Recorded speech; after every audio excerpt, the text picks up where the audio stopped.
ব্যস্ততম ঢাকার রাজধানীর গুলিস্তানের ফুটপাত কাদের দখলে? দর্শক, এই মুহূর্তে অবস্থান করছি রাজধানীর গুলিস্তানে। গুলিস্তান এই মোড়টি বরাদ্দ করা হয়েছিল কিন্তু ঘোড়ার গাড়ির জন্য, কিন্তু বর্তমানে এটি কাদের দখলে?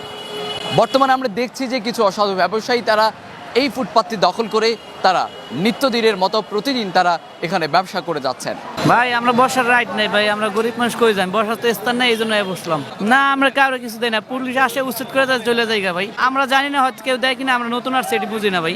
ফল বিক্রির জন্য বরাদ্দ করা হয়েছিল? না না, এমনি রাস্তার সাইডে বইলাম।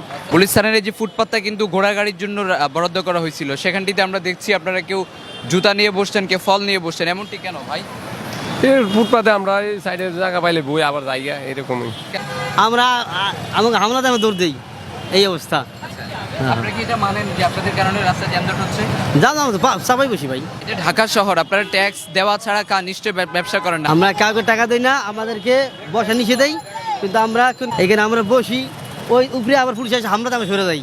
আমার মালগুলো আমি বিক্রি করতে পারতেছি না, আমি লোনে নিয়ে মালগুলো কিনছি, কারণ আমি দোকানদারি করতে পারতেছি না। যদি এই সিজনটা আমাদের দোকানদারি করতে দিত, সিজনের পর আমরা এই জায়গায় বসতাম না। আমাদের মেয়র সাহেব ভালোর জন্যই করছে, ঘোড়ার গাড়ি স্থান করছে, সমস্যা নেই, আমরা অন্য জায়গায় করবো, কিন্তু এখন আমরা মালগুলো কোন জায়গায় যাই বেচবো? আপনার দোকানটা উচ্ছেদ করলো কি? উচ্ছেদ করা না, এটা তো ঘোড়ার গাড়ির স্থান বানাইছে, এই কারণে আমরা তো দোকানদারি করতে পারতেছি না। দোকানদারি যদি কেন অনেকে তো ব্যবসা করতেছে ব্যবসা করতেছি, যে জায়গায় তো আমরা ঘোড়ার গাড়ি ঢুকলে আমরা বসতে পারতেছি না, এই কারণে আমাদের দোকান ঢুকতে পারতেছি না।